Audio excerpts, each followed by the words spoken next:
Hello everyone, welcome to Champaran steno. दोस्तों, आज से हम लोग बेसिक शॉर्ट हैंड सीखना शुरू कर रहे हैं। आज आपका इंट्रोडक्शन का क्लास होगा। उसमें आपको बताया जाएगा कि क्या शॉर्ट हैंड होता है, इसको सीखने में क्या क्या चीज़ों की आवश्यकता पड़ती है, इसके खोजकर्ता कौन है, कहाँ से ये विकसित हुआ और आज के बेरोजगारी के दौर में इसका डिमांड कितना है और आपको क्यों आवश्यक है सीखना, इसका जॉब का एक्यूरेसी क्या है और अन्य सारे पॉइंट जो एक शॉर्ट हैंडर से उम्मीद की जा सकती है कि उसको इतना बेसिक नॉलेज तो पता ही होना चाहिए। ये सारे चीज के बारे में हम लोग आज जानेंगे।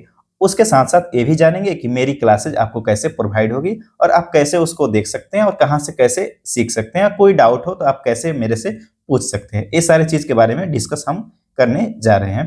तो आइए शुरू करते हैं। सबसे पहले हम बता देते हैं कि मेरा क्लास जो है वो कैसे चलेगा। तो आपको हमारे एप्लीकेशन जिसका नाम चंपारण स्टेनो है, वहाँ पे हमारा क्लास जो है पूरा अपलोडेड रहेगा। ठीक है, पर डे एक एक वीडियो अपलोड की जाएगी। आज से स्टार्ट हो रही है। जैसे कि आज इंट्रोडक्शन क्लास है तो उसका वीडियो, फिर नीचे डे 1 का, डे 2 का, डे 3 का। और पर डे क्या होगा, कुछ कुछ चीजें हम आपको बताएंगे। वीडियो का ड्यूरेशन मैक्सिमम आपको 30 से 35 मिनट का रहेगा। पर डे हम आपको कुछ चीजें उसमें सिखाएंगे और होमवर्क देंगे।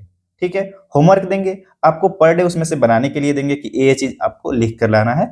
आपको लिख कर लाना होगा और फिर व्हाट्सएप ग्रुप में आपको वहां पे सेंड करना होगा। जो भी चीज आप होमवर्क करिएगा उसको वहां भेज दीजिएगा। वहां हम पर डे आपका कॉपी चेक करके बताएंगे कि क्या सही है क्या गलत है।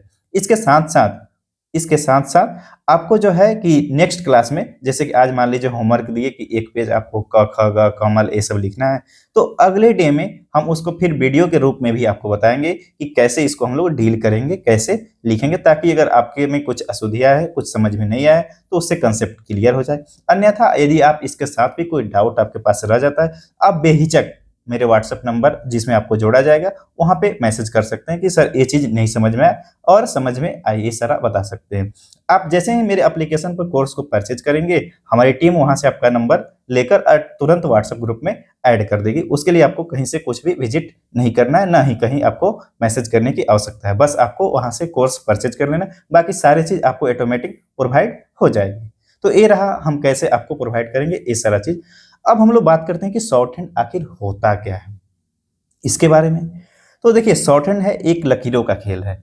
जैसे कि मान लीजिए कि हम लोग हिंदी में सीखते हैं कि क ऐसे लिखते हैं, ख ऐसे लिखते हैं, उसी प्रकार शॉर्ट हैंड का भी अपना लकीर है कि क को ऐसे लिखते हैं, ख को ऐसे लिखते हैं। और उसी लकीर को पढ़कर और हिंदी में, ठीक है, उसी लकीर को पढ़कर हिंदी में टाइपिंग करना रहता है और किसी के पास देना रहता है कि लीजिए भैया ये आपने बोला था, हमने ये टाइप कर दिया। ठीक है, इसको हम कॉपी पेन पर समझाते हैं, आपको ज्यादा समझ में आएगी।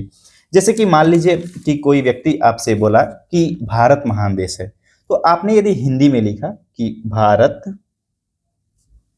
महान देश है, ठीक है, आपने हिंदी में यदि लिखा तो देखिए बहुत समय लग जाएगा आपके पास पूरा लिखने में, भारत महान देश है। लेकिन शॉर्ट हैंडर क्या करते हैं, बहुत तेजी में इसको लिख लेंगे, तुरंत लिखेंगे भारत महान देश है। ठीक है, आपको यहाँ दिख रहा होगा कि बहुत छोटा छोटा लकीर में हमने इसको डोनेट कर लिया है। मतलब जो चीज काम आपको 30 सेकंड में लग रहा था वो मात्र 5 सेकंड में हो जा रहा है। ठीक है, बस शॉर्ट हैंड को फास्ट करता है कि किसी भी चीज को कितना तेजी में आप लिख रहे हैं, तो इस चीज को फास्ट कर देता है। अब क्या होता है कि इसको ही जो एक कोड लिखा गया है, ये जो कोड आप देख रहे हैं, इसी कोड को क्या करना रहता है, पढ़ना रहता है। अब जैसे कि आप मान लीजिए जाइएगा एग्जाम में, तो एक कोड आपने लिख लिया, कोई बोला उसको आपने लिख लिया। अब इस कोड को आपको पढ़ना होगा कि भारत महान देश है। जब आप इस कोड को पढ़ लिए तो इसको क्या करना पड़ेगा, आपको कंप्यूटर पर टाइप करना पड़ेगा और वहां पे आप हिंदी में टाइप करना होगा। कंफ्यूजन क्या होता है कि सब लोग बोलते हैं कि सर ये जो कोड लिखे हैं आप, ये कोडवा को कैसे कंप्यूटर में टाइप करें। कोडवा के नहीं टाइप करना है भैया, इस कोड को हिंदी में पढ़ना है, हिंदी में पढ़ के आपको हिंदी में टाइप करना है। ठीक है, अब आपको एक चीज क्लियर हो गई कि शॉर्ट हैंड क्या है और इसको कैसे टाइप हम लोग करते हैं और टेस्ट कैसे होता है, ये चीज आपको समझ में आ गई होगी। अब बात करते हैं कि शॉर्ट हैंड का आविष्कार कहाँ से होता है। तो देखिए, सबसे पहले हम लोग को पता है कि ब्रिटिश गवर्नमेंट चारों तरफ मतलब कि छाई हुई थी, ब्रिटिश साम्राज्य। वो लोग कार्यालय में क्या करते थे कि ज्यादा फास्ट में लिखने के लिए इंग्लिश शॉर्ट हैंड का यूज करते थे, हिंदी का विकास तो हुआ नहीं था। क्या होता है कि भारत में जब असहयोग आंदोलन का टाइम होता है तो बहुत सारे लोग गांधी जी के कहने पर छोड़ देते हैं अपना जॉब। ठीक है, बहुत सारे लोग इंग्लिश शॉर्ट हैंडर बने हुए थे, वो छोड़ देते हैं। उसके बाद उसी में से एक रहते हैं ऋषि लाल जी। वो क्या कर रहे हैं, गांधी जी के आह्वान पर उन्होंने अपना जॉब छोड़ दिया और बनारस में बैठ जाते हैं। और बढ़ने के बाद वो सोचते हैं कि भाई जब इंग्लिश में शॉर्ट हैंड लिखा जा सकता है तो हिंदी में क्यों नहीं लिखा जा सकता है। ठीक है, तब उनके दिमाग में आया कि अच्छा इसको हम हिंदी में भी करते हैं। तब उन्होंने क्या किया कि सारा चीज जो इंग्लिश में था उसमें से सारे चीज को कॉपी किया और हिंदी में सेम टू सेम किया। कुछ जगहों पर उन्होंने चेंज भी किया। ठीक है, जहां आवश्यकता थी उसके अनुसार से देवनागरी लिपि के अनुसार से उन्होंने चेंज कर दिया और उसको एक प्रणाली का नाम दिया जिसको बोलते हैं हम लोग ऋषि प्रणाली, क्योंकि ऋषि लाल जी ने उस प्रणाली के आविष्कार किया था, इसीलिए उसको ऋषि प्रणाली बोला जाता है। ठीक है, और प्रणालियों में बात की जाए कि पूरे भारत में सबसे फेमस और आसान प्रणाली ऋषि प्रणाली होता है। ठीक है, और आसानी से आपको कहीं भी ये आपको मिल जाएगा। अब आपके दिमाग में एक चीज नच रहा होगा कि सर एक प्रणाली कहाँ से आ गया और प्रणाली होता क्या है। देखिए अपना अपना कोड होता है। जैसे मान लीजिए वो चीज तो ऋषि लाल जी अपना किए, कोई और व्यक्ति भी हुआ बाद में, वो भी उसको क्या किया, कुछ छेड़छाड़ किया, कुछ अपना दिमाग लगाया और अपने अनुसार से उस प्रणाली का नाम रख दिया। ठीक है, कुछ भी जैसे कि इसमें मान लीजिए ये ऐसे लिखे त, उसने ऐसे लकीर बना के त डिनोट कर लिया और उसका एक अलग नाम दे दिया, तो वह हो गया आपका प्रणाली। अब दिमाग में आपके आता होगा कि सर प्रणाली कौन से एग्जाम में कौन में लिखे। एग्जामिनर को कोई मतलब नहीं है कि आप किस प्रणाली में शॉर्ट हैंड सीखे हैं और किस प्रणाली में नहीं सीखे हैं, उसको सिर्फ शॉर्ट हैंड लिखा हुआ रहना चाहिए। आप जो हिंदी टाइप करिएगा कंप्यूटर पर उसको ना चेक करेगा। तो प्रणाली से कोई आपको लेना देना नहीं है, आप किसी भी प्रणाली से आसानी से सीख सकते हैं, उसके लिए कोई भी इशू नहीं है। ठीक है, तो आपको ये चीज समझ में आ गई होगी कि शॉर्ट हैंड का आविष्कार कहाँ से होता है और इसके प्रणाली क्या होता है। ये सारा कंफ्यूजन दूर हो जाता है, दूर हो गया होगा। ठीक है, अब बात आती है इसकी बुक की। तो बुक का जो है टोटल पीडीएफ जो ये वीडियो होगा उसके जस्ट बगल में हम अपलोड कर देंगे, आप वहां से डाउनलोड कर लीजिए, या फिर आप फ्लिपकार्ट, अमेजोन या नजदीकी बुक स्टॉल से भी बोलिएगा कि ऋषि प्रणाली शॉर्ट हैंड का बेसिक बुक दे दीजिए, तो ग्रीन कलर का आएगा, वो आपको प्रोवाइड कर देंगे। ठीक है, अब बात आती है कि इसकी जरूरत क्या है आज के दौर में। देखिए जैसे जैसे अभी के दौर में वैकेंसी पर क्या हो रहा है, मारामारी बढ़ रही है, मतलब कि ज्यादा कंपटीशन बढ़ रहा है। शॉर्ट हैंड का कुछ जगहों पर पोस्ट खाली चला जाता है। अभी पिछले हाल ही में जो बात किया जाए बिहार स्टेनो एएसआई, उसमें भी पूरा वैकेंसी खाली चला गया, मात्र 20 से 30% ही फिलअप हुआ क्योंकि उसको कैंडिडेट ही नहीं मिल पाता है। शॉर्ट हैंड की एक असलियत ये भी है कि सीखना 100 लोग जब शुरू करते हैं तो 90 लोग रास्ते में ही छोड़ देते हैं।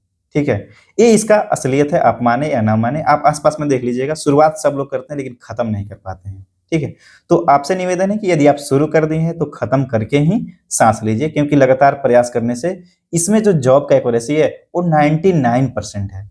आप अपने आसपास में उठा के देख लीजिएगा कि कोई लड़का हो जो शॉर्ट हैंड अच्छा से जानता हो, 80 शब्द 90 शब्द प्रति मिनट की दर से आसानी से लिख लेता हो और एक बेरोजगार हो, उसको सरकारी नौकरी नहीं लगी हो, ऐसा हो ही नहीं सकता है।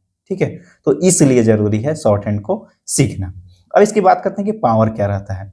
तो पावर देखिए, आप जब भी रहिएगा तो ग्रेड बी और ए ग्रेड के ऑफिसर के साथ रहिएगा, मतलब कि वो आईएएस रहेंगे, एसपी रहेंगे, डीएसपी रहेंगे, ये सारे ऑफिसर के साथ कमिश्नर रहेंगे, डीजी रहेंगे, एडीजी रहेंगे। आपका क्या रहेगा, रहना रहेगा, उनका वर्क जो है करना रहेगा। तो आपका पर्सनल पावर तो काफी मतलब कि छोटा है, लेकिन किसी के थ्रू बोलता है ना कि उसके थ्रू इसका भाव जो है बढ़ गया है, तो बात वही है, समझने वाले समझ गए होंगे। ठीक है, सैलरी की बात की जाए तो सबसे बेहतर जॉब है। आप जितना प्रिपरेशन सीजीएल में लगाते हैं उतना मेहनत में, उससे कम मेहनत में आपको एसएससी स्टेनोग्राफर सी ग्रेड आप आराम से कर सकते हैं। और वहां पे जो है सैलरी की बात की जाए तो उसके समतुल्य है, जबकि इंटर स्तरीय और ग्रेजुएशन स्तरीय। उसी प्रकार से इसका मिनिमम जो है लेवल 4 में आता है जॉब, और मैक्सिमम 5, 6, 7, 8, 9, 10, 11, 12, 13, 14, 15 तक भी जाता है। जो रिपोर्टर करते हैं वो लोग आपको 11, 12, 13 तक पहुंच जाते हैं। ठीक है, तो सैलरी काफी अच्छा खासा है। अब बात करते हैं कि क्या शॉर्ट हैंड का उपयोग जो है वो कार्यालय में होता है या कि कहाँ होता है, इसका सीखना क्यों जरूरी है, किसका उपयोग कहाँ करेंगे। देखिए बड़े बड़े अधिकारी जो है आपको क्या करेंगे, कहीं विजिट करने जाएंगे, कहीं मान लीजिए घटनास्थल या कोई भी चीज हो जहाँ देखने जाएंगे तो आपको साथ में लेकर जाते हैं। वहां पे उनके पास ये चीज पर्याप्त समय नहीं रहता है कि आपको आराम आराम से बोले कि यहाँ लिख लो कि ये चीज, ये आदमी ऐसे बोला तो इसको नोट डाउन कर लो, इस घर के बगल में ये चीज है तो उसको लिख लो। तो इतना उसके पास समय नहीं रहेगा, वो कोड में बोल देंगे कि इसके पास इसका नाम लिख लो, इसका बयान नोट कर लो। तो इतना फास्ट में बोलेंगे कि आपके पास जब आप पूरा हिंदी लिखिएगा तो लिखा नहीं पाएगा। तो शॉर्ट हैंड का वहाँ उपयोग होता है, वहाँ आप जल्दी जल्दी में उसके बात को नोट कर सकते हैं और बाद में उनको टाइपिंग करके दे सकते हैं। ठीक है, अब शॉर्ट हैंड सीखने के लिए आवश्यकता क्या क्या चीज की पड़ेगी और कल से आपको क्या क्या चीज रख लेना है अपने पास से। सबसे पहला पेंसिल रखना है, स्टेनो का यदि पेंसिल मिल जाए तो काफी बेहतर है। ठीक है, उसके बाद रबड़, कटर और एक कॉपी आपको रखना है। एक नहीं, 2 कॉपी। एक होना चाहिए आपको क्लासमेट के लिए और एक नॉर्मल कॉपी रखना है। क्लासमेट के लिए क्यों? क्योंकि उसमें कुछ स्पेशल रूल होते हैं, जैसे वर्ड सिंबल, कुछ कठिन शब्दों के आउटलाइन, कुछ नियम। तो वो आप अपने क्लासमेट वाले कॉपी में नोट डाउन करिएगा। आपको हम क्लास में ही बता देंगे कि कब आपको उसमें लिखना है और कब रफ वाले में लिखना है। और रफ वाले में बाकी सारा चीज़ लिखना है और उसमें होमवर्क भी रफ वाले में आपको बनाना है। क्लासमेट वाला सिर्फ रखा रहेगा आपको रिवीजन के लिए। जब आप पढ़ लीजिएगा तो बाद में रिवीजन करना हो तो तुरंत निकाले और फटाफट उलट के देख लिए, 5-10 मिनट में आपका काम बन गया। ठीक है।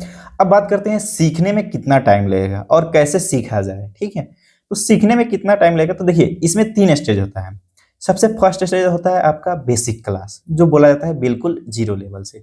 जैसे कि आप मान लीजिए बचपन में पढ़े होंगे क ख ग, उसके बाद पढ़े होंगे कमल, फिर पढ़े होंगे कीजिए किसान, फिर पढ़े होंगे आपकी शब्दों को जोड़कर कि भारत महान देश है, भारत में कृषि का विकास तेजी से हो रहा है। तो आप क्या, सबसे पहले आप छोटा वर्ड पढ़ें, फिर अ आ पढ़ें, फिर जोड़ना सीखें कि काम कैसे लिखेंगे, किया कैसे लिखेंगे, फिर पढ़े कि इतिहास कैसे लिखेंगे, बड़ा-बड़ा वर्ड कैसे लिखेंगे, तब सीखें कि उसको जोड़ेंगे कैसे। ठीक है? सेम टू सेम आपका शॉर्ट हैंड में ही है। सबसे पहले बेसिक में हम लोग क्या सीखेंगे कि क कैसे लिखेंगे, ख कैसे लिखेंगे, फिर सीखेंगे कि कल कैसे लिखेंगे, कमल कैसे लिखेंगे। तो ये सारा चीज़ जो है हम लोग लिखना सीखते हैं बेसिक क्लास में। आ कैसे लिखेंगे, फिर आप सेंटेंस को पूरा कैसे लिखेंगे।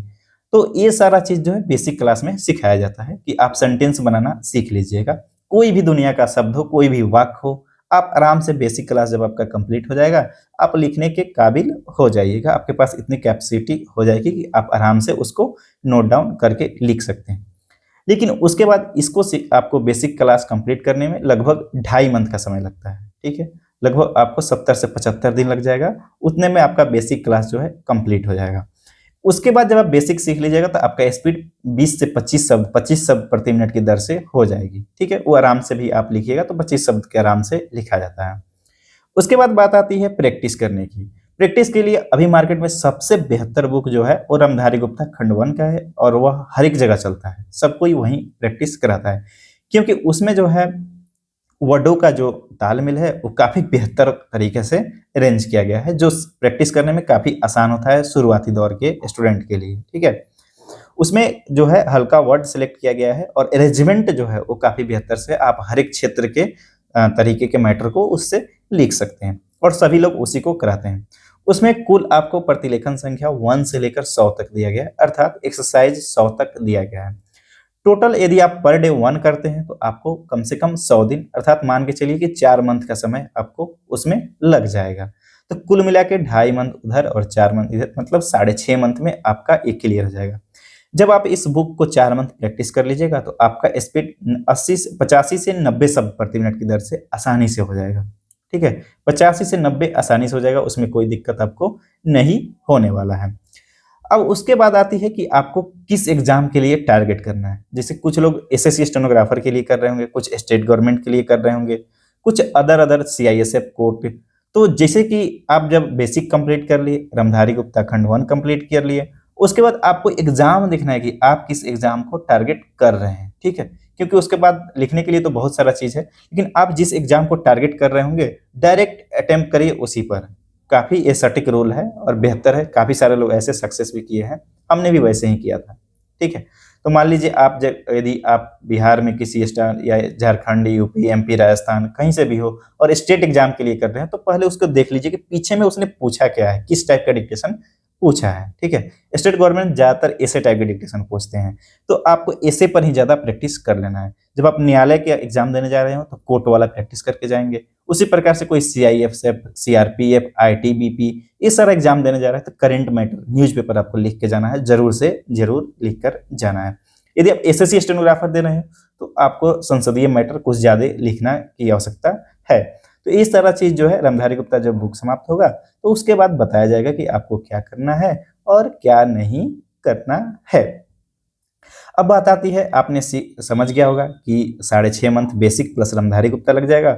उसके बाद कम से कम 3-4 मंथ आपको प्रैक्टिस करना पड़ेगा। कुल टोटल मतलब कि 9 से 10 मंथ आपका समय इंगेज इसमें होने वाला है। यदि आप कंटिन्यू 3 से 4 घंटा, 3-4 घंटा बहुत हो गया, 2 से 3 घंटा का यदि आप इतना दे रहे हैं 9 से 10 महीना, तो फिर आपको सरकारी नौकरी लगाने से इस धरती पर कोई रोकने वाला नहीं रहेगा। ठीक है?